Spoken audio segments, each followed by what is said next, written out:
Hello, family. Welcome back to the Explore the Extraordinary podcast. I'm Betty, and today I'm joined by Travis. Travis is a podcast host and a spiritual explorer, and we connected recently through his podcast. He's an amazing video editor and apparently a documentary filmmaker. And I was just really impressed with your open-mindedness and your willingness to create conscious space for spiritual experiencers. And I thought this would be a great opportunity to get to learn more about you. So thank you for your service to our community at IANS. And I'm going to toss it right over to you to share about who you are. That was an amazing introduction. Thank you so much. I feel very grateful to be here. I'm not really sure where to start. Should I just start with my spiritual journey and like what led me to where I am today? That would be great. Okay. Well, I grew up traditionally in a Christian family, like a lot of people have. And, Christianity for me, going to church was really just a way of hanging out with my friends. I didn't really have any sort of spiritual connection, and the stories were kind of just stories for me. It never really resonated with me in any way, shape, or form. However, I did have a spiritual experience at summer camp. I remember it very vividly. We were praising God, and we were all singing, and our hands are lifted up high, and we're accepting Jesus Christ as our Lord and Savior. And I remember the pastor at the time, Brent, he was telling people that were ready to accept Jesus in their life to step forward. And I remember doing this and feeling the weight of the world lifting off of my shoulders and experiencing pure nirvana. And it was beautiful. I will never forget that experience for the rest of my life. And the only other time I experienced it was later on when I was in my later 20s, and I had another coming to Jesus moment. And I had asked again for him to accept me and forgive me for my sins. And I experienced it again, but it was only like half of the lifting up experience. And after that, I've never really experienced it quite like that. I've had a lot of things happen to me in my life, but that one thing I still remember. But things change, as time progressed, I shied away from Christianity. I didn't go to church anymore. I was in the military for a few years and I did some prayer, but I just fell away from it. And but in my early 20s, there was a popular television show called Ghost Hunters. And I was absolutely fascinated with the idea of using science with like digital recorders and things to be able to explain the existence or non-existence of these spirits, as they say. And I just remember as a kid, sitting by the fire and listening to ghost stories and being fascinated by it. But I never denounced it. I was never in a position, I think, in my life where I said, oh, well, this isn't real. This is nonsense. I've always been very open-minded with things. And so I wanted, okay, I'm going to be a ghost hunter. I want to do this. And so I reached out to a local paranormal group called HPI, which is Haunted Paranormal Investigations, which was in Sacramento. And they were a large group of about 250 members. And I reached out with them and I went to some of their meetings. I got to go on some of their investigations, and I found it to be highly unprofessional concerning that my source was watching ghost hunters. And so I started my own group, and I had a group of about 3 to 4 people. And I had gone out and bought all the same gear that they had from the television show. And I started my own group, and I did this for about 10 years. I was a ghost hunter, and I investigated properties all over California, mostly in the Sacramento area. I did old bars and hotels and graveyards and all manners of like locations. I did a lot of people's homes. People would reach out to me. I was known in my community as a ghost hunter. If people had a paranormal issue, they would reach out to me for these things. And in this experience of getting into that world, it opened up the floodgates for virtually everything, spiritual, ghost, demons, all level of like pretty much awful things that you could really do, I experienced. Now, I didn't have any major poltergeist experiences, but I did have spirits that would attach to me, follow me home, haunt me, cause all manner of havoc. I did experience those things.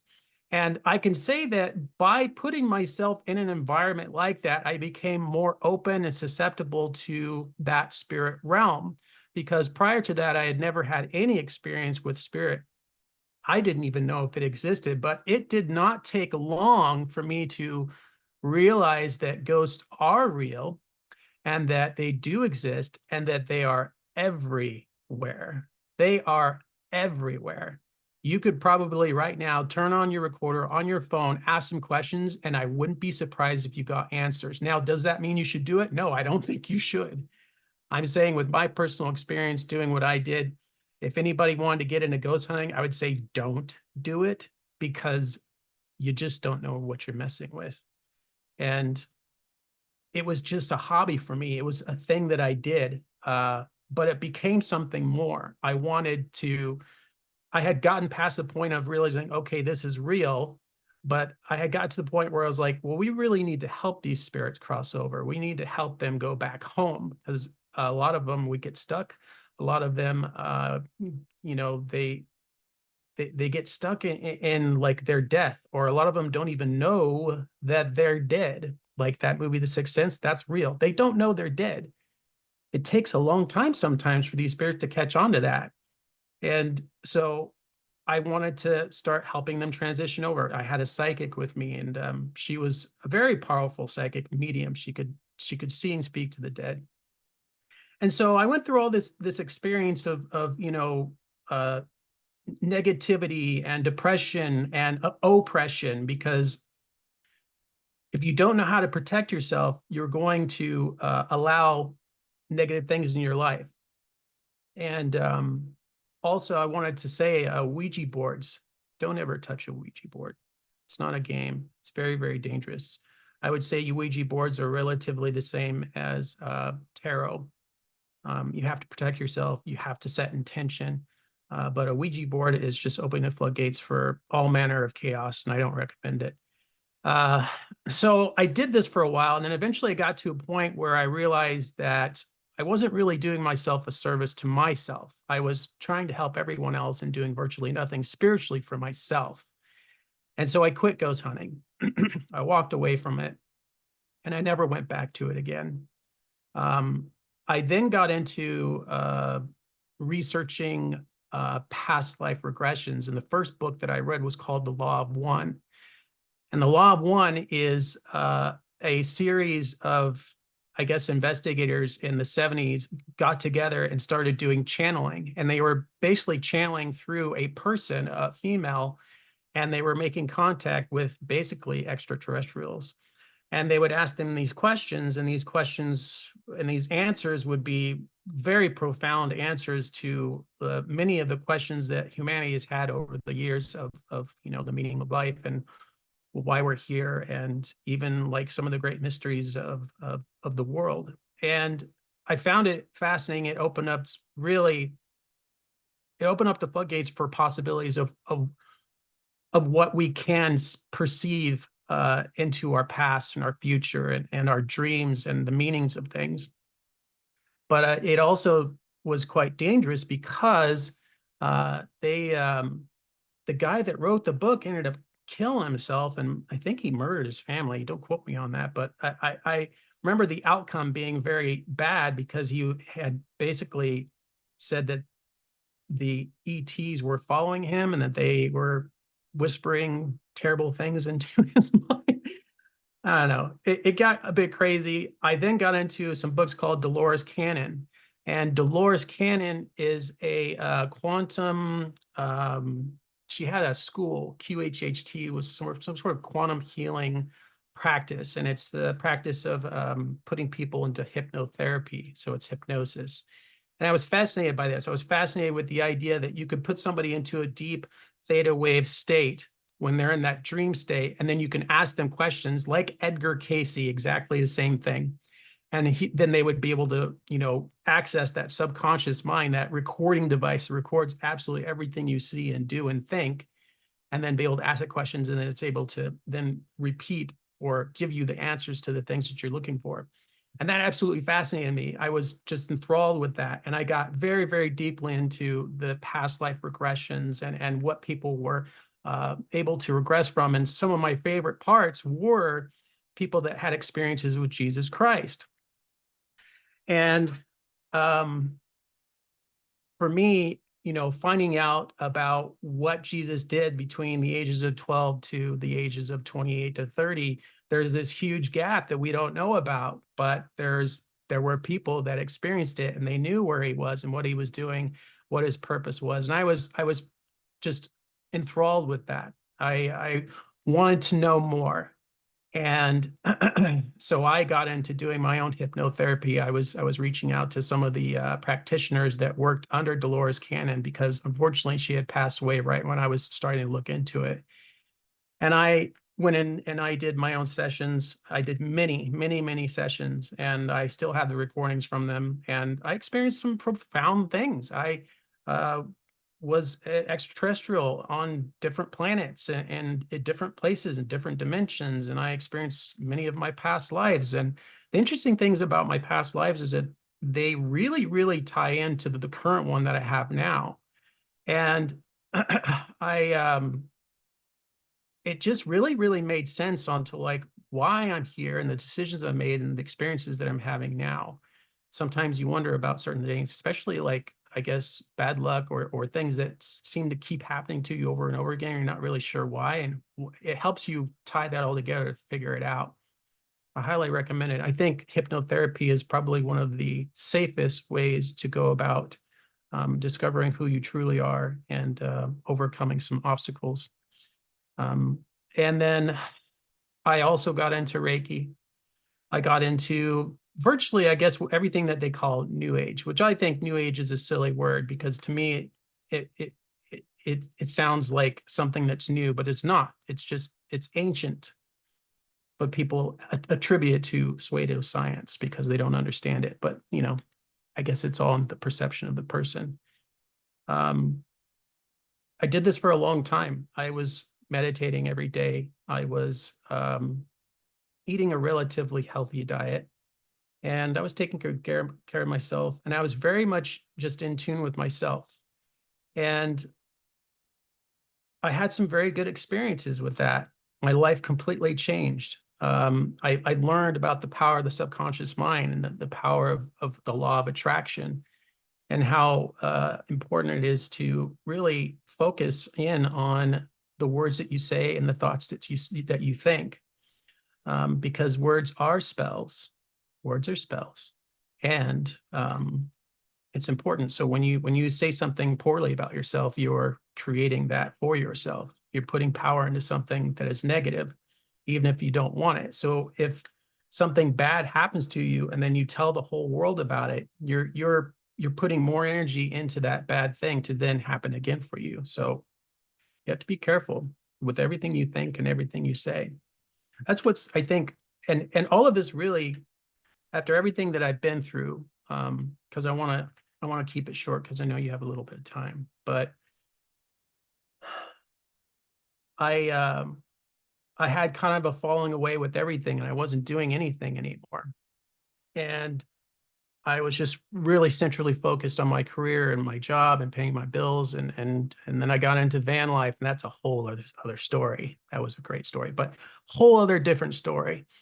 But I fell away from all of my spirituality. I didn't even mention the fact that I was doing psychic readings for people. I had started doing tarot, but I found that tarot was more like training wheels for psychics. We don't need tarot. We don't really need any form of divination. Everything is within you. Everything is within you. You can access everything all over this world just by simply going there in your third eye and your let thy single eye be still. Anyways, I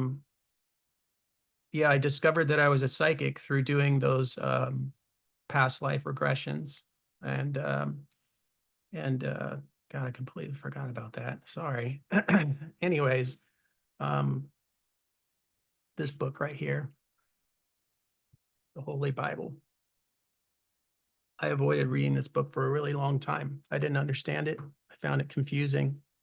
But I found somebody, his name is John St. Julian, and he is probably somebody that I would consider the closest to what Jesus Christ was like. He's a very selfless man. He's here for the children. He helps people on a daily basis, and he has his own YouTube channel where he kind of basically gives sermons on not Christianity. He's not a Christian, but he believes in the sacred secretion, and he's experienced it for himself, which is where everything has led up to where I am now in terms of my beliefs. And sacred secretion is, to me, the most important thing that we could ever teach anybody. It has to do with meditation. It has to do with fasting. It has to do with connecting with God in the way that he intended, not through mushrooms or drugs or any form of manipulation, but through a process that God created within all of us. So that's basically where I am in my life right now. Wow, Travis, thanks so much for sharing. And it's so great to get to know you better. And you hit on a lot of different things. I think something that came up for me while you were talking, well, it kind of triggered me. Let me get into it, shall I? But thinking that like there's only one, I don't want to say one way, right? Because you tried all of these different things to come to different spiritual realizations. And I want you kind of maybe to share a little bit more about the sacred secretion. We talked about it a little bit on your podcast, and I had never heard of it before. I do think, though, that there are all of these different sort of training wheels or all these different modalities that are left here for different people to experience. If we all had the same passion for the same route to spiritual truth, it would probably be kind of boring, like how I imagine heaven is. Like we're all just in one frequency all the time with each other. I really do think that it's probably boring there. So we come down here Oh, and we get no to have way. like these individual personality profiles who are really passionate about certain things. And you can be passionate about multiple things in one lifetime. And I love that you shared about that you've gone through all of these different phases to find where you are now. And it sounds like you probably are open-minded to that shifting in the future too, because we already know that open-mindedness works because we've experienced so many different things. And me too. I experienced so many different things that I thought, oh, this is my thing. And then another door opens and it's like, oh, well, maybe this. So do you want to Mhm. share a little bit about the sacred secretion, what exactly it is? Absolutely. So I discovered the sacred secretion through John, the guy I was telling you about, and he has a few different sermons on his YouTube about it. So if you look up John St. Julian, you should be able to find his YouTube. But basically, the sacred secretion is a alchemical process that happens within every single human being. It is part of God's creation. And so what happens is when the moon enters your sun sign, so your birth zodiac sign, the oil is released down the spine to the sacrum bone, which is shaped like a cave. And it stays there for 3 days, which symbolizes Jesus did in a cave for 3 days. And when the oil is activated and it's resurrected, it will travel back up to the brain. But let me kind of go back a little bit here. The oil of gladness, this oil, it's produced in the claustrum, Santa Claus, that produces this physical fluid, which then goes down, which then goes to the pineal and the pituitary gland. And the pineal gland electrically charges the fluid, and the pituitary gland magnetically charges the fluid. And this is called the milk and honey. But first, it's made as the milk, and so the oil, the milk, it goes down the spine, but it's not like it goes down the bone, right?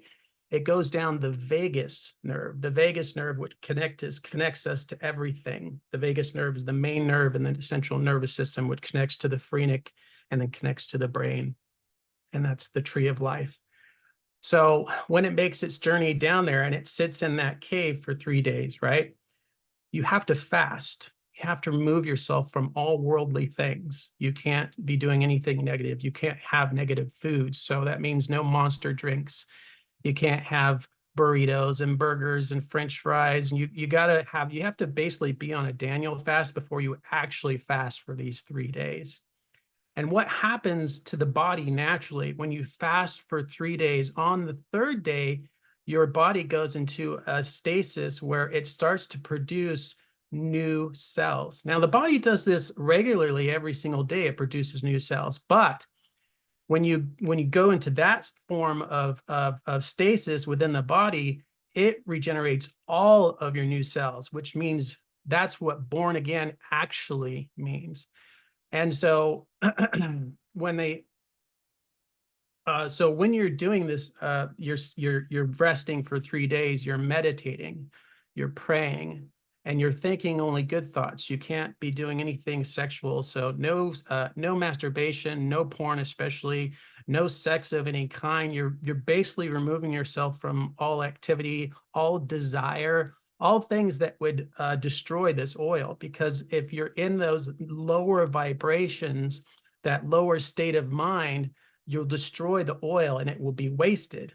But if you can preserve it for those 3 days, it will then make its journey back up the vagus nerve, back up the 33 vertebrae of the spine, or Jacob's ladder, and it will go back into the pineal, and it will be turned into this honey substance, which is called DMT, or the oil of gladness. And then you will experience God.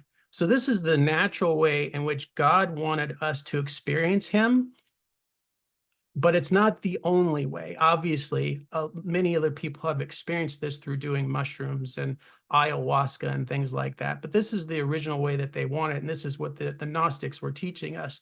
And it's in the Bible. There are allegory stories that hint at what they were actually trying to tell you. And I think that there's a part, and I don't remember exactly because there's so many verses in the Bible, and I do not have the memory to be able to recount those things, but there is a part where Jesus says that I tell them an allegory because they neither have the eyes to see or the ears to hear, nor do they have the permission to know this knowledge. And only you, my followers, my disciples, may know these, because you know the secrets. You know the secrets of the universe, and those are the secrets. So that is basically the sacred secretion. It happens with everybody. Everybody has the ability or access to do it. It's just that the path is narrow and few will find it. Wow. Yeah, that's really powerful. And I love these interpretations of scripture and the interpretations of words and this experience, because it makes much more sense that, to me anyway, it makes a lot of I sense that agree. That's why I'm this so is what it fascinated means. with it. Right. Yeah, Mm. I think that's really beautiful. And thank you for, yeah, educating me and anybody who's listening that wasn't aware of what this is. I think that that's super, super powerful. Have you been able to experience this like regularly? I know that you talked about a couple of experiences where you had sort of these light experiences, but have you been able to utilize this tool? So I tried it a few weeks ago, and I was not successful, unfortunately, because I didn't do it right. I fasted for 4 days, actually. And that was actually the longest I had gone. Prior to that, I was only able to do 2 days. And it turns out that when you fast, the second day is always the hardest. But once you make it over that hump, the third day is it's like a walk in the park, honestly. But yeah, I've only just now started experimenting with that. And the reason why I failed at it is because I ate this like big, greasy chicken and cheese and oily burrito the day prior to that, and I didn't fast right. And I knew it. I was just like, in the background, I was like, but I'm still gonna do it. I want to see what happens. And one of the things that I do notice that when I'm fasting is that I'm centrally focused, especially in my third eye. And it really puts you in sort of that spiritual state of awareness that you cannot really experience any other way, even if you're doing drugs or substances or whatever, because you have that laser focus too. Because you don't have that kind of laser focus when you're on drugs. You're kind of open to like everything, and so it's like opening the floodgates for good and evil. But when you're just centrally focused in on yourself and you remove yourself from, again, the worldly things of this world that can bring down your vibration, it's an amazing experience. But yeah, I unfortunately I didn't have any moving experience yet, but I will definitely try it again. And I actually want to do the 40 days, 40 nights fast. That's the one that to me, I think needs to be the next step in my spiritual journey. That is wild. Total. Yeah. I have a group of friends that every 8th, 9th, and 10th of the month they fast. So they're right in the middle of it right now. We're recording this on March 9th. And I don't know how they do it. But what you're saying and the fact that Holy Scripture does mention fasting so many times, and how Mhm. like this information that you're presenting, how it kind of locks it all together, this makes a lot of sense. So yeah, I'm really grateful to have my awareness opened to this new facet. I'm wondering if maybe you can share a little bit about van life, because I know that you mentioned that it was something that you explored. And I think that there is something to be said about sort of this spiritual evolution that's taking place right now, where there's a whole wave of individuals that have decided that consumerism or social constructs are not necessarily for them, and they've decided to sort of create their own reality in this way. And so I'm curious to hear what your experience was like with it. Man, I was so enthralled with van life. I thought it was the coolest thing ever, and I still do. I love it. I absolutely love it. I look at my life and I think, wow, I did that because it was so outside my norm. But I was really in such a perfect position in my life to do it because I don't have any children. I wasn't married. I'm not married even now, but like I wasn't really like, there was no reason why I shouldn't do it, because I got to a point where I was like, okay, I'm 40 years old. I'm single. I don't have any kids. I don't own a home. What the fuck am I waiting for? Can I say that? Yes, Yeah. that's fine. So, so, so it was just like, I wanted to travel. I wanted to experience life in a different way. And I wanted to save money. Unfortunately, I was not able to do that because the van that I bought was a heaping pile of shit, but that's another story. Uh, Van life to me just seemed like literally probably one of the most perfect things that somebody could do, especially when you're young. I wish I had done it when I was younger, but I mean, nobody had heard about it before. I mean, when you heard about somebody living in a van, it was like that guy living in a van down by the river, It wasn't like what it is today. It's entirely different now. Now it's cool, to be homeless, but I mean, you're really not homeless because I mean, I was living in luxury every single day. I lived off the coast of California and all of the major and small cities, all Carlsbad, Huntington Beach, all along the coast. I saw the Big Sur, and I lived on the beach. I quite literally, I would maybe be across the street, but I'd wake up every day and I would park out on the state owned national parks, and I would live on the ocean. I'd do my work in my van, and I'd have the view of the ocean right there. It was amazing. It was beautiful. I made the most amazing friends on the road. Um, the experience and the positivity that I went through with that. The hard part was really just the vehicle itself. I wish I had chosen something different, but I didn't. I chose that van, and that was my personal experience with it. But van life is amazing, and we are living in such a time, especially now with inflation, where it only makes financial sense to live in a vehicle because you don't have rent, you don't have water, you don't have trash, you don't have insurance, you don't have property taxes, you don't have to pay any of that bullshit. You don't have any bills. Your bills are the maintenance of the vehicle and feeding yourself and gas. And if you're not traveling that much, then you're saving even more money. So financially, it makes a lot of sense. So what a lot of college students are doing to save money and to pay off their debt is they'll do van life. A lot of couples will move into their van or their RV, and they'll, save up to buy a home. or yeah, it's all about paying off debt or saving money, really, for a lot of people. So it's not just, traveling all over. There's a financial sort of stability where it makes a lot of sense to at least do it for a little while until you get to the point where you want to be. And so that was there was that there. So I really wanted to save money. Unfortunately, the vehicle I had, like I said, was quite costly. And unfortunately, I never saved any money. I was always fixing it. But um, if anybody's looking into it, I would highly recommend trying it. I would highly recommend at least renting a van for a few days and seeing if you like it. And if that doesn't work out, try an RV. I know that at some point down the road, I will definitely be doing this again because, again, the lifestyle, the freedom, I think, is the most important thing. The best thing about van life, I never felt free in my life until I was doing van life. I'm serious. Like, it is the most freeing experience you can ever have. It's the most freeing existence you can ever have. Wow. Yeah, I think that there's something to that. And in dream symbolism, they say that your vehicle is the direction of your life. So in this Mhm. waking dream that we're in, I think that there is some sort of symbolism around that. I have some funny stories about attempting to do that, but I was like a homeless crackhead, so could not.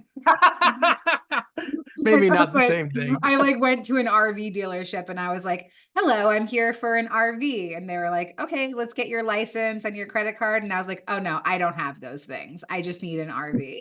I'm in the care of. I think that God will take care of that for me." They were Oh, like, you were "You're thoroughly crazy. in Get out of here." dreamland there. That's funny.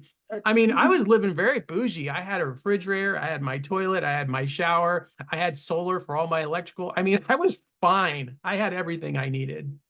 That is so cool. Yeah, and like you shared, it is a concept that's very outside the box. And I think that it kind of lets go of societal programming around money and financial security and the idea that like we live so separate from not only the earth because we're trapped inside of these Mhm. homes, but from other Yeah. people too. So there's a whole community surrounded by this concept of living life this way. So yeah, I Yeah, think that less is that's really more. cool. That's basically it. Yeah. It's not about living in your home, but living outside of your home. And with the van, you don't want to be in it all the time. It's just a place where you live and it gives you a sustainability that you can't have any other way. Right, right. To actually like be out in the world living life instead of, yeah, I love that. That's so cool. So I really Mm. enjoyed this conversation today. I love getting to know you better. And I'm wondering if there's anything else that you'd like to share to feel more complete about our time, or if there's kind of like a spiritual teaching that you love to leave people with. I'd love to just give you some space to share. Absolutely. If I could leave you with anything, I think the most important thing is to go within. The most important thing, there's a verse in the Bible where it says, "Let thy single eye be still, and the body shall be filled with light." And that is the name of my podcast on YouTube, is "Let thy single eye be still." And that's about meditation. It's about going within. The kingdom of heaven lies within you, in the pineal. That is probably the most profoundly important thing that we can learn from the Bible, is to go within and to not always seek outside of ourselves, because God is within us all. That is a beautiful, beautiful message to leave us with. And all of your links will be in the liner notes of this episode so people can Thank you. connect with you. And again, thank you for your service to our community at IONS. My pleasure. Thank you. We'll see you next time.